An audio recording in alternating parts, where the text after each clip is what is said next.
TDP MP JC Diwakar Reddy మాట్లాడుతున్నారు. Live చూద్దాం.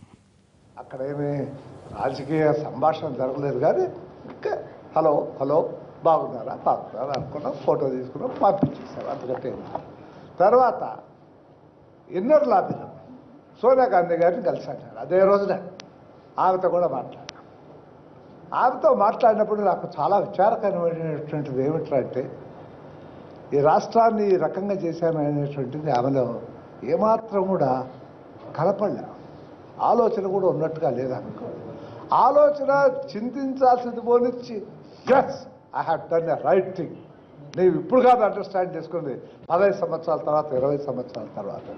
అమ్మ రాష్ట్రాన్ని జరగొట్టి పార్టీని జరగొట్టి అన్నీ బాగా తల్లి చచ్చిపోతున్నాం మేము. మా దగ్గర 10 రూపాయలు కూడా లేదు. అర్ధరాత్రి ఏవో కొంప మునిగిపోయినట్టు దాన్ని ఏదో డివిజన్ అని చెప్పేసి మోసువారి ఓటుతో మీరు ఆమోదింపజేసి మమ్మల్ని చాలా ఇబ్బంది చేస్తారు. మీ పార్టీకి మా రాష్ట్రంలో మనుగడే లేదనేటువంటి మాట చాలా స్పష్టంగా చెప్పాను నాకు. బట్ అట్లాగే రాహుల్ గాంధీ కూడా అదే లాబీలోనే వాళ్ళ అమ్మ పోయిన 5 నిమిషాలకే కలిసాడు లాబీలో, ఇన్నర్ లాబీలో. ఆయనతో కూడా మాట్లాడాను. కానీ అతనిలో కొద్దిగా ఉంది, మేము తప్పు చేశామనేటువంటిది ఉంది. తప్పు చేశామనేటువంటిదే కాదు, జగన్ గురించి కూడా మాట్లాడేటప్పుడు జగన్ పైన ఏమాత్రం కూడా సదభిప్రాయాన్ని అతను వ్యక్తపరచలేకపోయాడు. అపార్ట్ టు దాట్ ఇతను రాబోయే రోజుల్లో చాలా చిక్కులో పడేటువంటి వ్యవహారంగా కనపడుతుంది. నా నాలెడ్జ్ వరకు నాకు నిపుణులు చెప్పినంత వరకు అనేటువంటి మాట కూడా అతను చాలా స్పష్టంగా చెప్పాడు. సో ఒకటే రోజున ది సోకాల్డ్ లీడర్స్ ఒక్కరిని కలిసా, ఇవాళ మా నాయకుడిని కూడా కలిసా. That's all.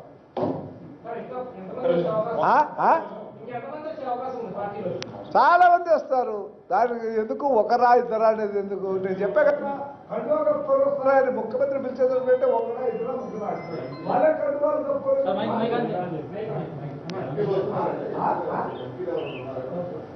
ఎంపీల సంగతి నాకు అంత తెలియదు. కానీ ఎంపీలు విశాలమైనటువంటి రాజ్యం వాళ్ళది, 7 కాన్స్టిట్యున్సీలు.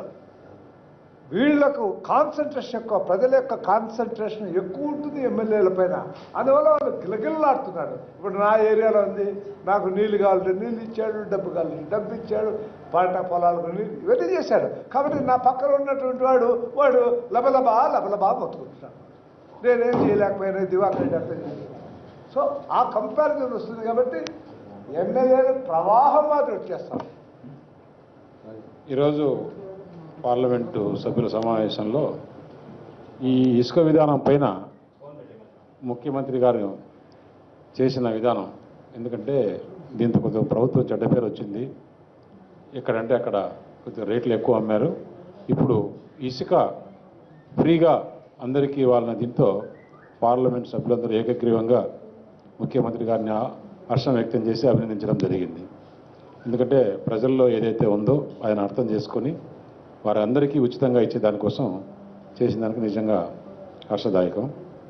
అలాగే ఇప్పుడు పార్లమెంట్లో ఏదైతే రేపు బడ్జెట్లో కానీ లేకపోతే రైల్వే బడ్జెట్లో జరిగినట్టు కానీ మన స్టేట్ బైఫర్కేషన్ కానీ మిగతా ఈ కార్పొరేషన్స్ బైఫర్కేషన్ విషయంలో కానీ ఇవన్నీ కూడా త్వరగా కంప్లీట్ చేసేదానికి ముఖ్యమంత్రి కొన్ని సూచనలు చేశారు.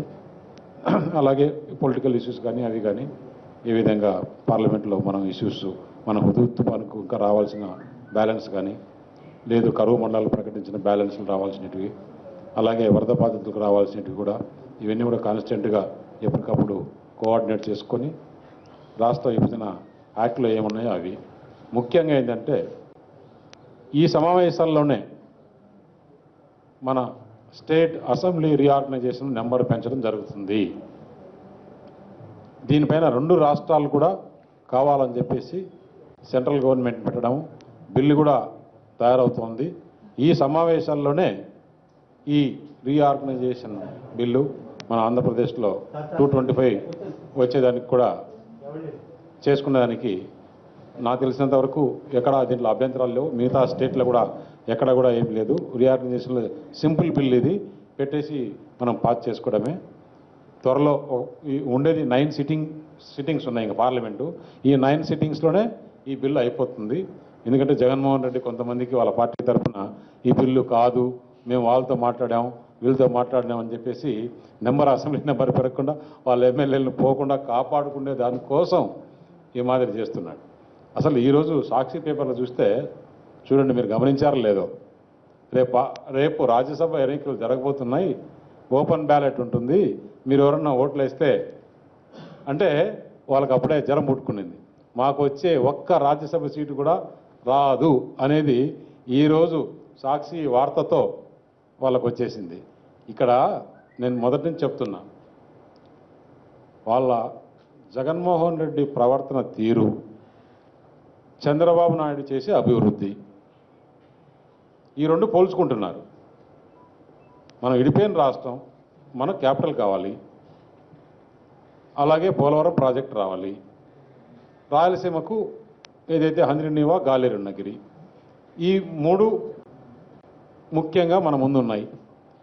ఒక సైడు రాజధానిని అడ్డుకుంటున్నాడు, ఇంకొక సైడు పోలవరాన్ని అడ్డుకుంటున్నాడు, ఇంకొక సైడు హంద్రినీవా ఇవి రావు, ఇవి జరగవు, ఇవి ఎక్కడి నుంచి చేస్తున్నారు, ఇవి పట్టసీమ నీళ్ళు హంద్రినీవాకు రావు అని చెప్పి ఈ మాదిరి తప్పుడు ప్రచారాలు చేయడం వాళ్ళ ఎమ్మెల్యేలకే.